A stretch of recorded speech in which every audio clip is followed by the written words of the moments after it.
ঠান্ডা দিন বা নিজের ট্রাই করে খেতে, নিজের তৈরি করে খেতে অনেক অনেক ভালো লাগে। আজ আমি দেখাবো সুস্বাদু ফুচকার হচ্ছে যে পুরটা কিভাবে তৈরি করতে হয়, সেটা হচ্ছে আমি আপনাদের দেখাবো। যে ফুচকার ভিতরে যে অংশ, এখানে আমি ডাবলি হচ্ছে 3-4 ঘন্টা আগেই ভিজে রেখেছি। রাখার পর আমি কিছু হলুদ আর লবণ দিয়ে প্রেশার কুকারে সিদ্ধ করে নিয়েছি, আর তার সঙ্গে একটা আলুও দিয়েছি। এখন আমি হচ্ছে আপনাদের যে গ্লাস বা যেটা দিয়ে হচ্ছে আপনারা ম্যাশ করার সুবিধে, আপনারা সেটাই দিয়ে আপনারা ম্যাশ করে নেবেন। আমার ম্যাশ করার এই জিনিসটা ছিল, আমি এইটাই দিয়ে ম্যাশ করে নিচ্ছি। আপনারা অবশ্যই ডাবলিটা কিন্তু রাত্রে ভিজে রাখলে সবচেয়ে বেটার হয়। আপনারা যদি প্রেশার কুকারে না দেন তাহলে রাত্রে ভিজিয়ে রাখবেন, আর প্রেশার কুকারে দিলে 2-1 ঘন্টা ভিজিয়ে রাখলেই হবে।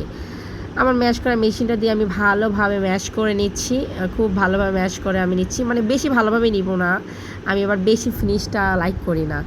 এখানে আমার অলরেডি ম্যাশ করা হয়ে গেছে। এখানে আমি পরিমাণ মতো, মানে একটা হচ্ছে পেঁয়াজ কুচি দিচ্ছি, একটা মরিচ কুচি দিচ্ছি, আর কিছু ধনেপাতা কুচি এখানে আমি অ্যাড করতেছি।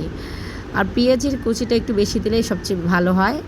আর এখানে আপনাদের চিলি ফ্লেক্স থাকলে চিলি ফ্লেক্স দেবেন, না হলে আছে একটা মরিচ আমি ভেজে, আগে কয়টা মরিচ ভেজে রেখেছি, তার মধ্যে এখানে আমি 2টো মরিচ এইরকম করে আস্ত কীভাবে ভেঙে দিচ্ছি আপনারা তো দেখতেই পাচ্ছেন। আর এখানে সামান্য পরিমাণ হচ্ছে আপনারা বিট লবণ যদি থাকে বিট লবণ দিতে পারেন, না থাকলে এটা অপশনাল। আর এখানে 1 চা চামচ পরিমাণ লেবুর রস ইউজ করতেছি। আর আপনাদের যদি চাট মশলা থাকে আপনারা এখানে চাট মশলা ইউজ করতে পারেন 1 চা চামচ পরিমাণ। আর যদি না থাকে কিছু ধনে আর কিছু আছে জিরা আপনারা ভেজে গুঁড়ো করে এখানে টোটালি 2টা মিলে 1 চা চামচ এখানে ইউজ করতে পারেন। তারপরে দিয়ে আপনারা এরকম হাত দিয়ে সুন্দরভাবে আছে মিক্স করে নেবেন। ফুল আমার এই যে মিক্স করা হয়ে গেল। এখানে ধনে, গ্রিন চিলি, ড্রাই চিলি আর হচ্ছে লবণ পরিমাণ মতো দিয়ে সব লেবুর রস দিয়ে সুন্দরভাবে এটা করে এই যে এখন আমার দেখেন হয়ে গেছে আমি কিভাবে তৈরি করছি।